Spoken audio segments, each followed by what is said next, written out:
Night along the Norman coast had a way of sounding empty, until it didn't. The wind carried the briny scrape of the channel. Waves wrote themselves over and over on the same strip of sand. Sentries in concrete nests, breath through scarves that smelled of oil and damp wool. Then a phone rang in a low room with a slit for a window, and a junior officer reached for the receiver with hands that still remembered peacetime piano. Something on the horizon, the post reported, a line of darkness where only scattered patrol craft should be. Another call. Then another. Radar screens, those green glow circles that had learned to sketch bombers in the night, filled with a smear that, at first, looked like weather. The duty officer rubbed his eyes and leaned closer. The smear kept growing. At sea, a mist hugged the water, as if reluctant to let go. It couldn't hide what approached. Hulls, stacks, masts. Silhouettes multiplied, until one could not count them without losing count. The sea did not look like sea anymore. It looked like a city unfolding across the horizon, lights covered, shadows disciplined, the quiet rule of an armada that trusted its own size. Nearly 7,000 vessels, warships, troop transports, landing craft, tugboats, floating repair shops, even the beginnings of harbors that shouldn't have been able to float advanced with the patient certainty of tide. In a watch bunker near Weistrom, a corporal whispered to no one, "It's all of them," and then remembered he wasn't supposed to be surprised by anything. Orders had said, "Expect them." Orders had not said, "Expect this." In Paris, telephones rang in the headquarters of Army Group B. The first messages came just after midnight, more curious than urgent. Parachutes reported inland, perhaps enemy commando raids. German staff officers bent over maps and placed pins with the calm economy of men who had practiced this for years. The reports thickened: more parachutes, wrong places, too many places. Some of those parachutes were bundles of cloth and tape designed to fool the ear and eye, decoy canopies dropping mannequins that smacked the earth and fired off noisemakers that mimicked gunfire. Others carried men who cut themselves out of wet silk and stood up in fields between hedgerows, shaking off the shock of survival. The night dissolved in the branches of Normandy's bocage. Commanders tried to read it like text. It kept behaving like weather. Field Marshal Erwin Rommel, the man whose name had become shorthand in the West for speed and surprise, was not in Normandy. The weather had turned foul on June 5th, and the staff forecast had suggested another stretch of storms that would keep the channel closed. He took the chance to drive to Ulm for his wife's birthday, and to press, in person, his argument that the Panzer Reserve must not be held back any longer, must be parked within reach of the beaches. The first 24 hours, he had told subordinates over and over, will be decisive. On the night the decision arrived, he was not there to make it. The questions fell to other hands. Gerd von Rundstedt, the veteran commander at Obe West, whose sense of the possible was as broad as his experience.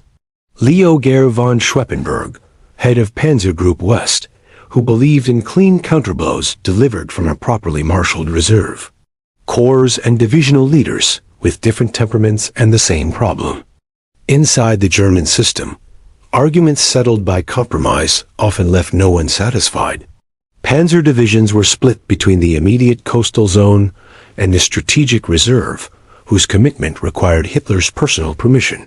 That permission slept in the Berghof in the Bavarian Alps, where the leader of the Reich went to bed late and woke late, and whose staff on this night looked at the clock and looked at each other as the phones began to ring. Was this the main blow or a feint? Radio intelligence and a long diet of deception had conditioned them to suspect the big thing they saw was meant to hide the bigger thing that might come later at Pas-de-Calais, the shortest path to Germany, the obvious place, and thus, to the German mind, the most likely. Even inside the blockhouse rooms of the Atlantic Wall looked stronger than it was. Months of concrete work and miles of barbed wire had been filmed by propaganda company cameramen who knew how to turn poured rubble into a myth. Yet many batteries along the coast were relics manned by older reservists. Many strong points were completed in outline, not depth. Minefields were dense in some sectors and thin in others. A line is only as definite as the discipline that holds it. Normandy's hedgerows cut the land into private rooms. Roads focused movement into narrow channels. The Germans had an advantage on a map and a disadvantage of not knowing where, in those labyrinths, to send their strength. At 3:30 a.m., a coastal battery commander near Pointe du Hoc reported ships. He spoke carefully, aware that his report might be passed upward, might shape decisions beyond his field of vision. A large number, he said. He chose not to say, countless. He held that word in his chest. In the same hour, British gliders clipped hedges with their skids and slid to a stop a stone's throw from key bridges over the Caen Canal and the Orne, their pilots having landed in the dark with a precision that later would be described as miracle, and, at this hour, was a fact. Pebbles and metal scraped, doors kicked open. Men burst out and ran forward, because running was the only way to make a plan keep working in the world. The bridges were taken. Radios crackled with code words that were human in their choice. Ham and jam. And in a German operations room, a line on the map that had curving arcs and numbers next to it became an immediate wound. From Cherbourg to the Seine, German commanders tried to assemble a clear picture from fragments that came in like rain-steady, irregular, always about to let up and never doing so. The Luftwaffe, exhausted, short of fuel, harried on its own airfields, sent up little more than eyes.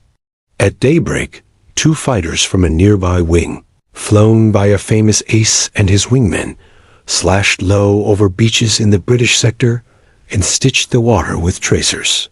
It was a brave line in an ocean of eyed aircraft. Beneath them, the armada kept coming, slow and certain as a tide. On a bluff above Omaha, a German NCO lifted a pair of binoculars and saw the water textured with boats, lines and lines of them, gray on gray, moving toward him as if the channel had decided to leave its shore and crawl up the beach. For years, the German command had practiced certain answers to certain questions. On this morning, the question changed shape as they watched, and the answers began to stick in the throat. How many ships? How many men? Where are reserves? Where is the authorization to use them? A phone rang, and a staff officer heard himself say, out of habit, report clearly, and heard a voice reply, clearly, the invasion has begun. That was true. What was not yet clear was the scale, and whether the human habit of imagining what you can handle had any use here. The German commanders were trained to be hard. They were also trained to be lucid. The morning demanded both. It handed them something else.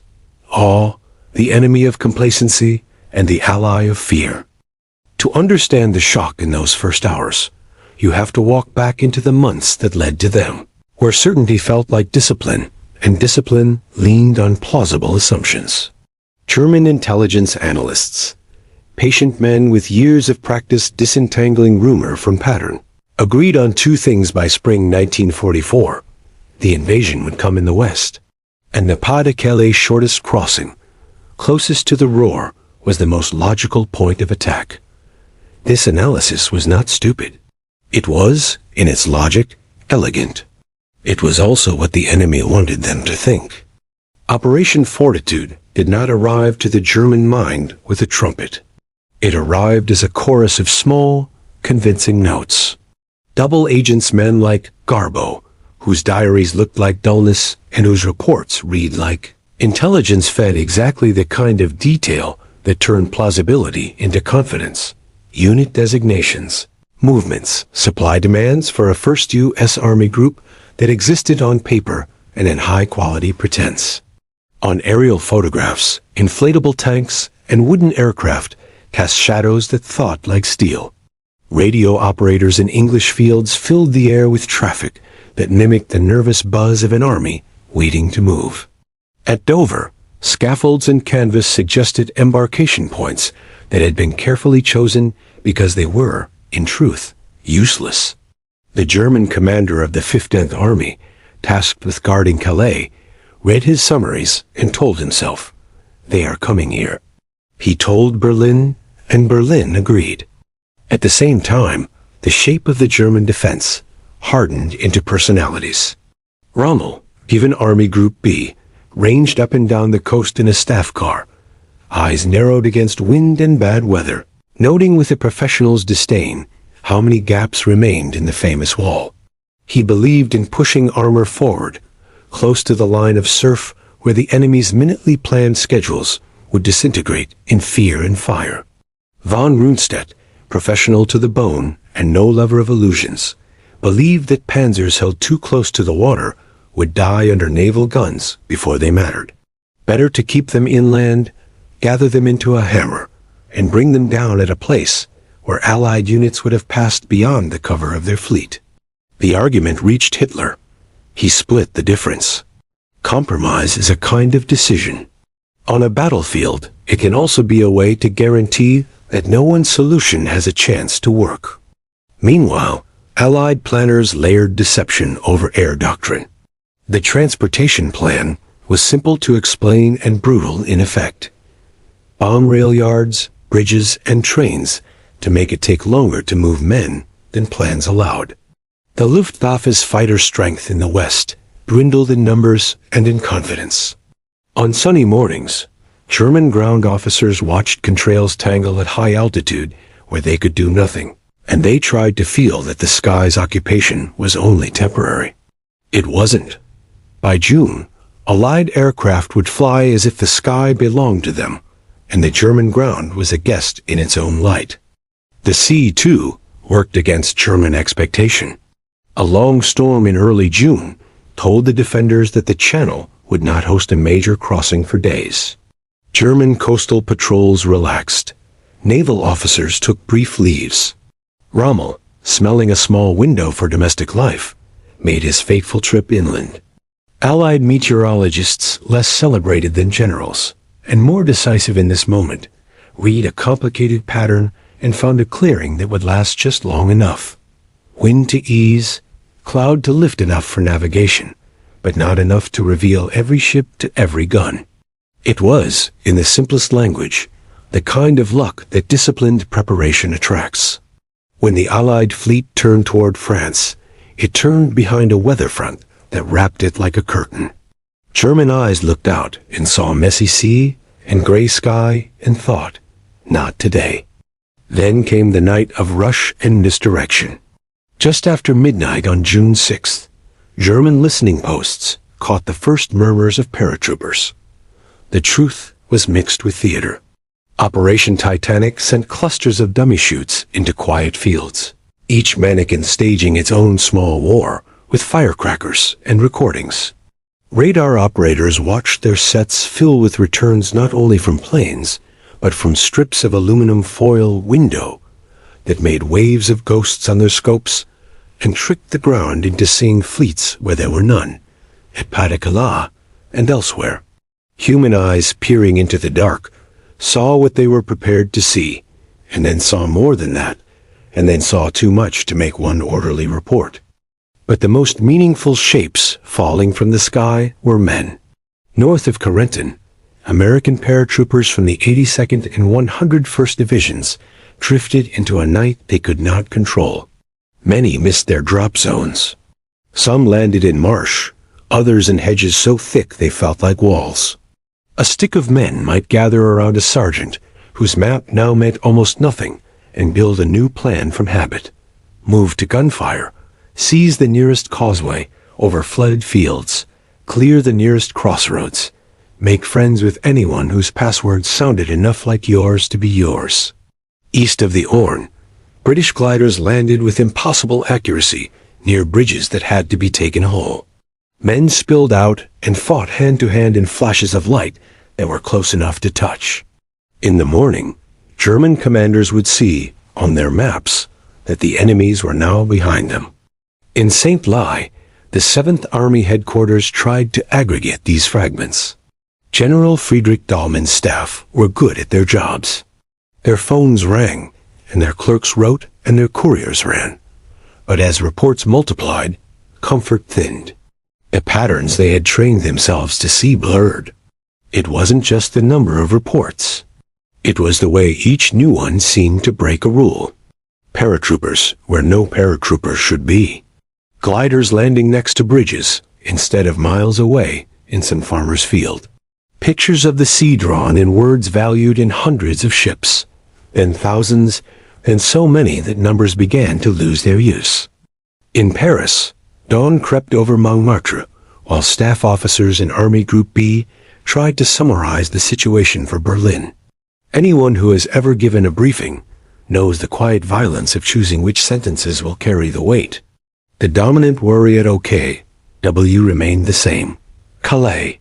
Messages went out to 5th 10th Army to be ready, to maintain strength, to 7th Army, hold. To Panzer Group West, await release. Leo Gehr von Schweppenberg urged caution and concentration. Rommel, absent, had left instructions clear enough that his deputies could act on his behalf, in spirit if not in orders. Around them, radios massaged air with encrypted bursts. The signals men did their work, unaware that in a few days British bombers would find Panzer Group West's headquarters at La Caine and erase its maps and many of its functions in a burst of heat and splinters. At the Berghof, Hitler slept. His adjutants argued with themselves about waking him. The mythology of this moment has been polished and scratched since. The simple truth is that a rigid command system designed to keep supreme control at the top could not flex when the top was unavailable. Panzer Lehr and the 12th SS Panzer Division, powerful formations that might, in different circumstances, have knifed toward the beaches on June 6th, waited under the umbrella of a signature. By the time it came, the window that Rommel had described as decisive had begun to close. And through all of it, there was a human theme that non-commissioned officers in pillboxes and generals in chateaus shared. They were surprised not by the fact of invasion, but by its density. The Allied plan did not throw a stone into the pond. It tried to become the pond all at once. Ships upon ships, planes above planes, signals under signals, deceptions layered over truths, truths so numerous they looked like deceptions. The German commanders were good at extracting signal from noise.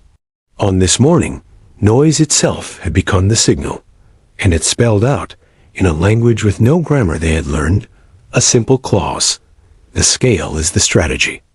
Dawn found men on the beaches, and men above them with guns set to zero range. The artillery preparation that should have combed the concrete out of its nests had, in places, fallen short or wide. Bombers aiming at coastal batteries the night before dropped high in cloud. Shells from battleships, fired from miles out, broke bunkers where they hit them and shook bones in others where they didn't.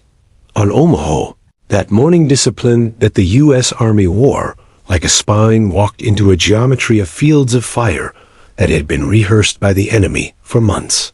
Men stepped out of landing craft into water over their heads, sank, kicked free of packs, came up into a wind full of dust and lead, swam toward a beach that offered little cover and less mercy. German machine gunners, many of them from the 352nd Infantry Division, an unexpectedly strong unit brought into the sector that surprised even itself with its presence, worked their spades of fire left and right, and found that the sea does not run out of men quickly. At Utah, currents did what generals often do not. They adjusted the plan. American troops landed about a mile south of their intended beach. One of their commanders looked at the sand under his boots, listened to the reports in his ear, and said the sentence that saved time and blood: "We'll start the war from here, inland." Paratroopers did what airborne units are trained, in the end, to do.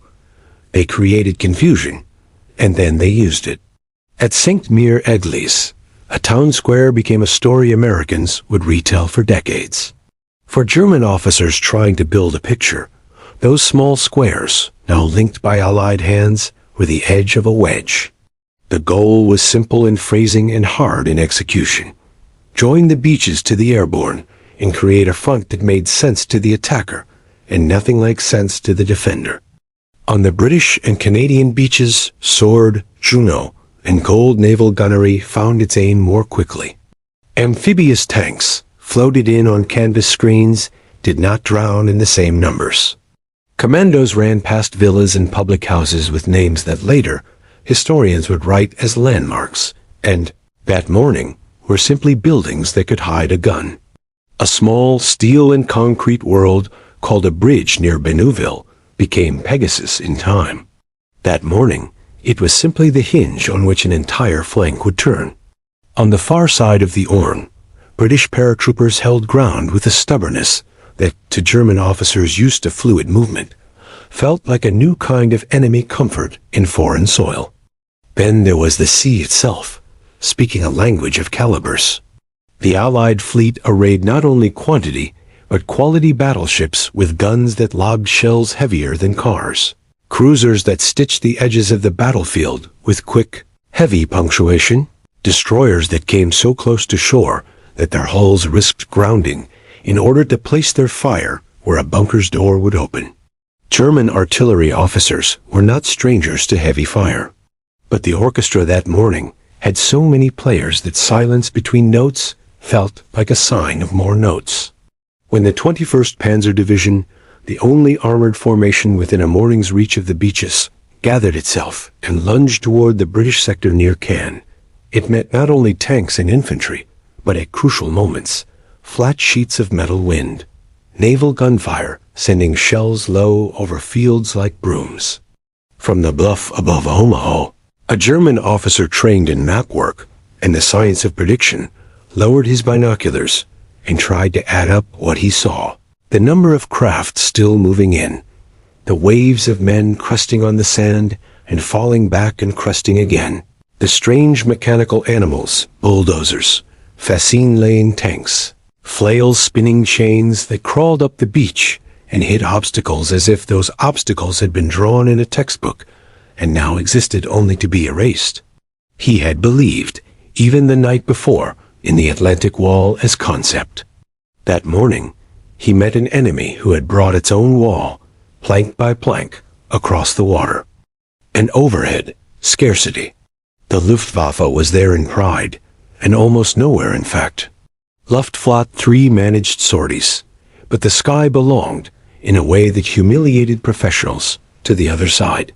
The famous dash of a German ace across Sorbice, a low strafing run courageous and effective in the small became, in retrospect, a needle in a sea made of cloth so thick that one could not imagine piercing it with needles fast enough. German commanders who had grown up in the First World War had seen skies fill. They had not seen this, a sky that functioned like a lid. By mid-morning, the edges of the German command system began to fray. Messages debated whether the landings at Normandy were the main effort or a feint. The 15th Army, near Calais, maintained posture. Hitler's release for the strategic Panzer Reserve, when it came at last late in the morning, moved divisions that were ready to move, but could not move quickly. Allied fighter bombers turned daylight roads into a dare. Columns hid under trees and felt their engines ticking themselves into unease, while their drivers looked up and wondered which shape in the sky meant them. Panzer Lehr full of new tanks and proud of their crews crept, and then stopped. The 12th SS Division, young and eager and indoctrinated to a fault, pushed where it could and fumed where it could not.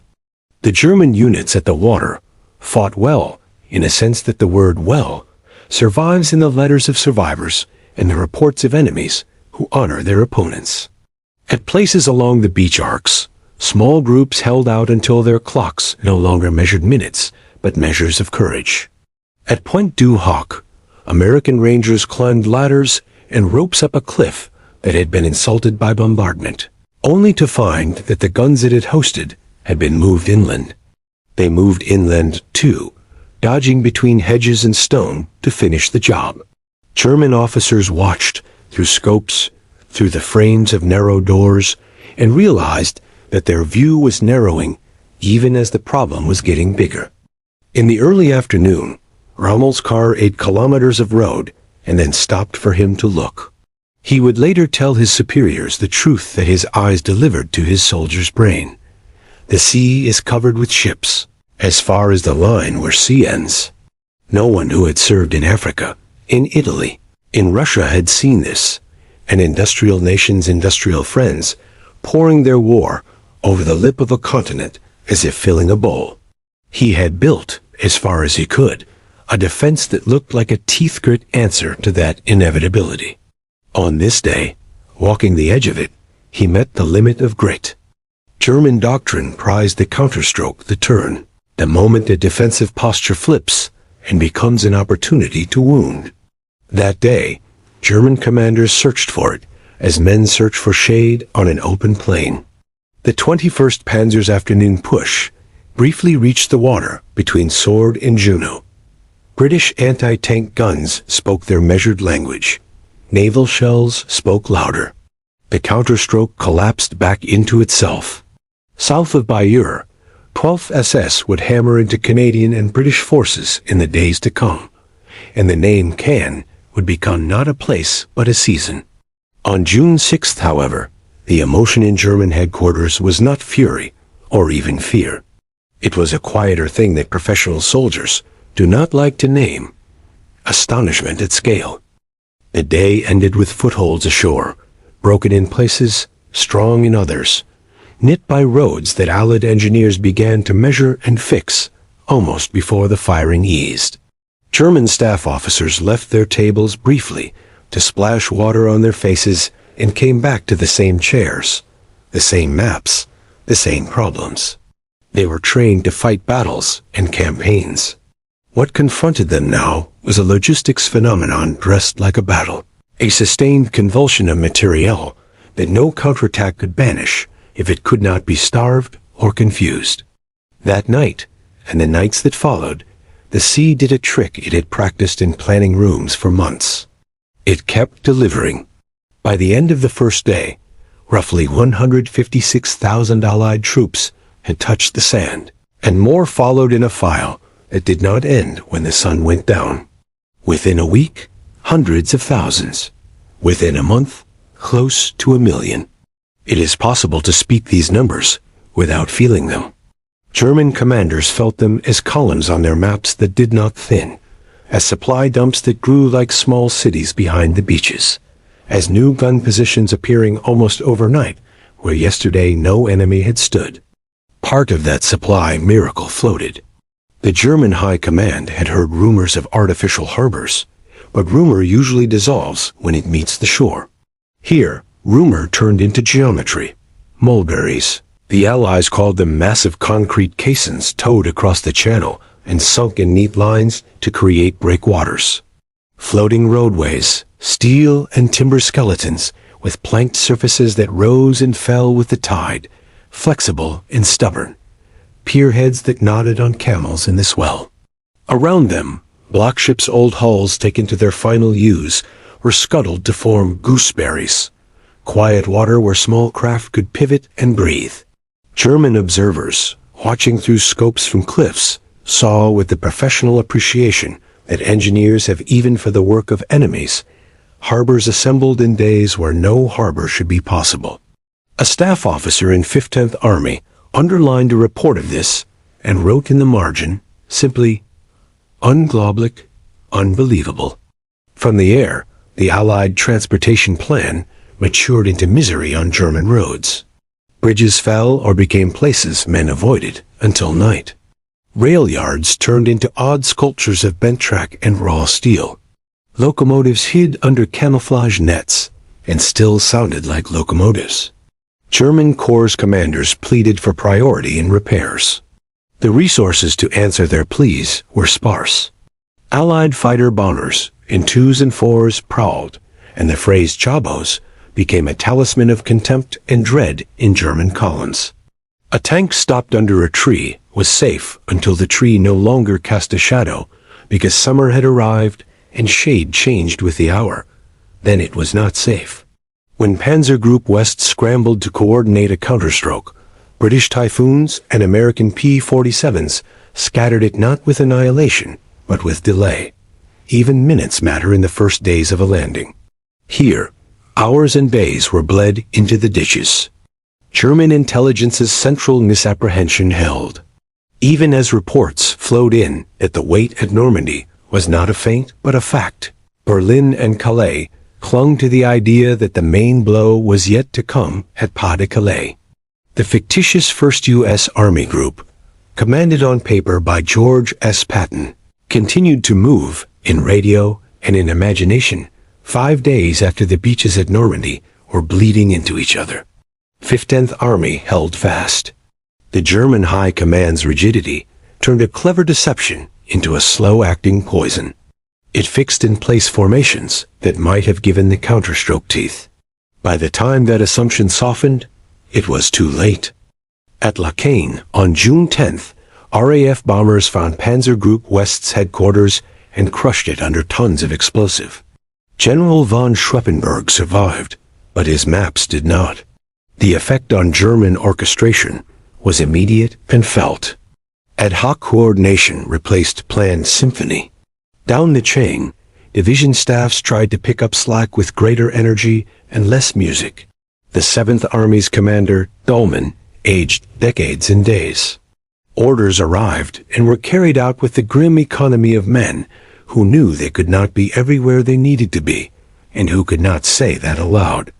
The German units at the line fought with skill sharpened by the terrain's cruelty. The bocage turned every field into a room with a locked door. Tanks drove hedgerow to hedgerow, never seeing beyond the next green wall. Infantry learned to slide along sunken lanes that made ambush doctrine as common as rain. Allied units adapted inventing plows to cut through the earthen hedges, revising tactics so that tanks and infantry were not at odds with each other's fears. To the German soldier at a hedge corner, the scale of the invasion did not always present itself as a number. It presented itself as the fact that when he knocked one enemy down, another stood up behind him, and the sum of those bodies always equaled more than his ammunition. From the German vantage, the sea's sustained generosity was only half the surprise. The other half lay in the speed at which the enemy made France work for him. Beaches turned into ports. Roads widened by steel laid on mud-carried trucks that moved at a pace that humiliated horse-drawn logistics. Depots for fuel and ammunition grew under camouflage like new villages. The letters Pluto would later stand for pipes laid underwater to feed the appetite ashore. In June and July, the practical effect was this: fewer fuel convoys for the enemy to ambush, more gasoline where the enemy needed it. German staffs who had planned for a difficulty of supply based on their own experience of the Channel found themselves facing an opponent who had changed the supply problem's shape. There were German successes that summer. Cannes held longer than Allied planners had hoped. Counterattacks by 12th SS and other formations tore bloody bites from the British-Canadian flank. In American sectors, places like the hedgerows south of Corentin became proper nouns in the German memory points of resistance. Locals who fought for their villages, as if villages were the only things left worth fighting for. But above these local thunderclaps was a weather pattern. Rain of men and machines that did not slow. On June 19th, a great storm scrambled both sides' plans and ripped the American Mulberry to pieces. German commanders noted this with relief. The relief died quickly when over the following days the Americans simply turned the open beaches into a more frantic version of the same thing: rhino ferries chugging, LSTs ramming their steel noses into sand and lowering jaws, cranes swinging, men wading ashore with boxes that seemed to reproduce themselves in ranks. By the end of June, the numbers wrote their own narrative. Nearly 850,000 Allied troops had landed, with hundreds of thousands of vehicles and piles of ammunition and fuel that defied neat accounting. German commanders could read those numbers in intercepted traffic or intelligence summaries. More painfully, they could read them in the faces of their supply officers' men, who understood ledger lines, and who now understood that nothing they could muster would add up to the sort of answer that changes a result. In early July, Rommel drove again along the front.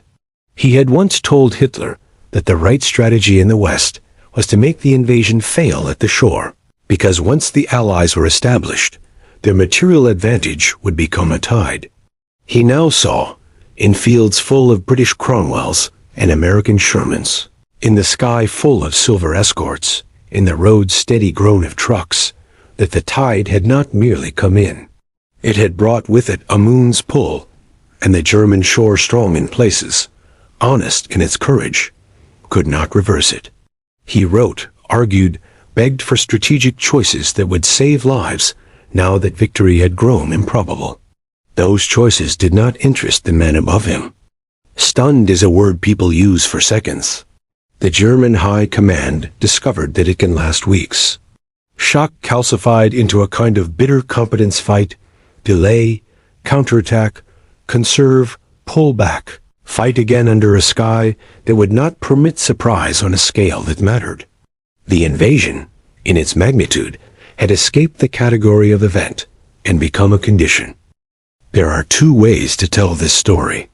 The first is to recount, as we have done, the sequence of decisions and misjudgments, the bravura of deception, the quality of weather forecasting, the machinery of sea and sky, the courage on both sides in the places where courage can be counted because it costs lives.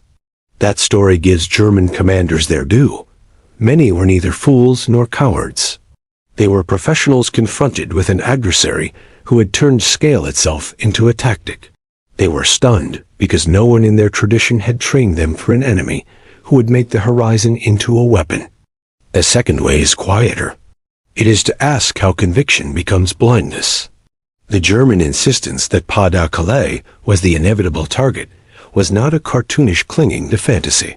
It was the kind of analytical bias that professionals everywhere risk. The obvious answers, tethered to perfect logic, survive longer than they should when evidence gathers that says otherwise.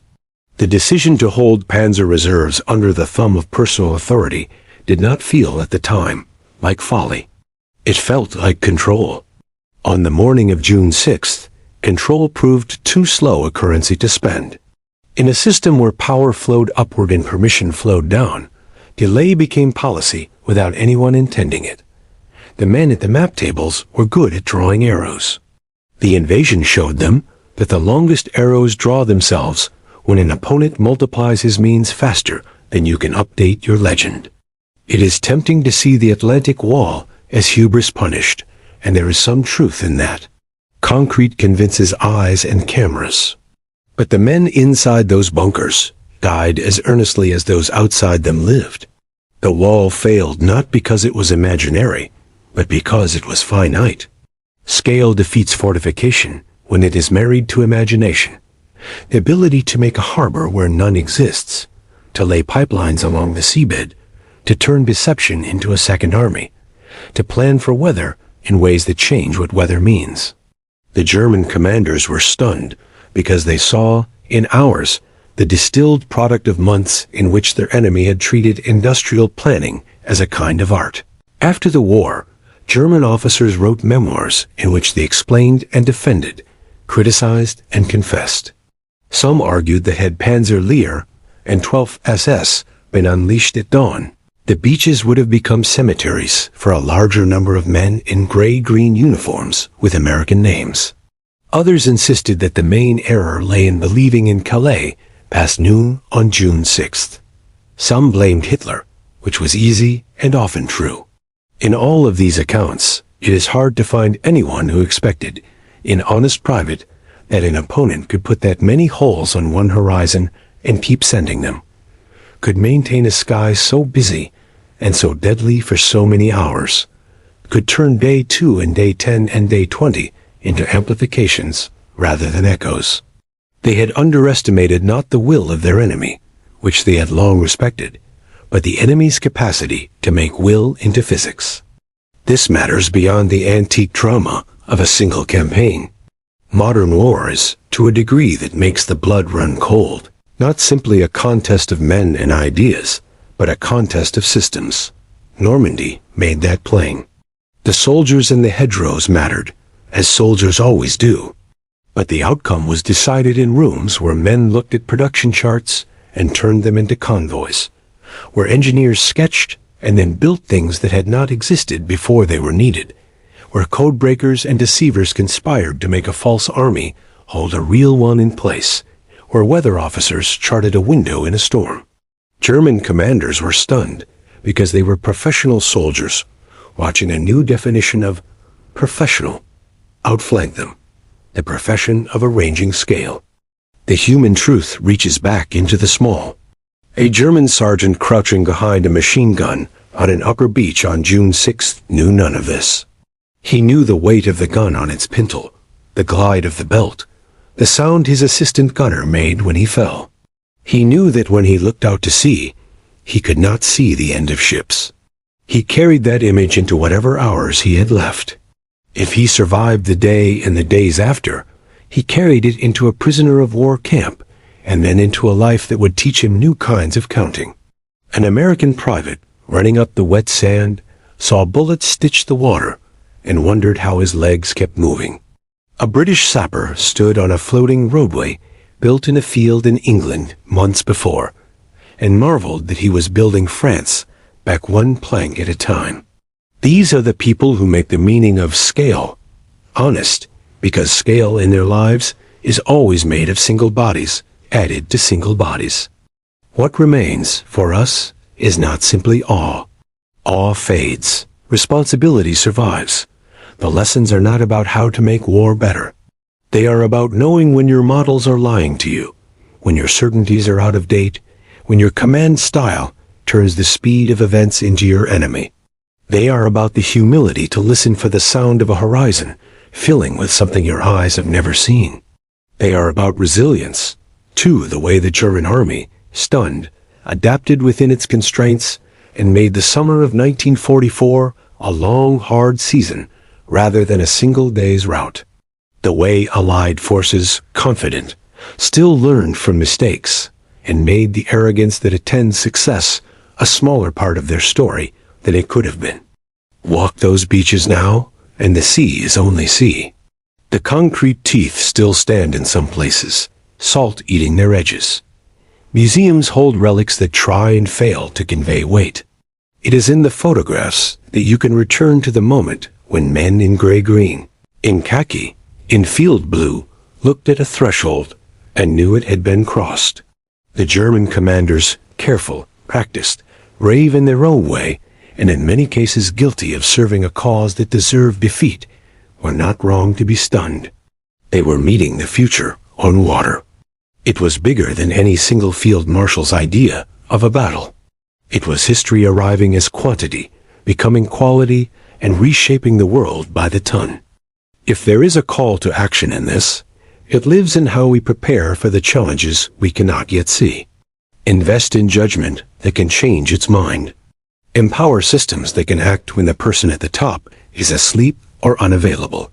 Teach planners to think like deceivers and engineers, like forecasters and logisticians, so that they never discover, in one morning, the limit of their discipline.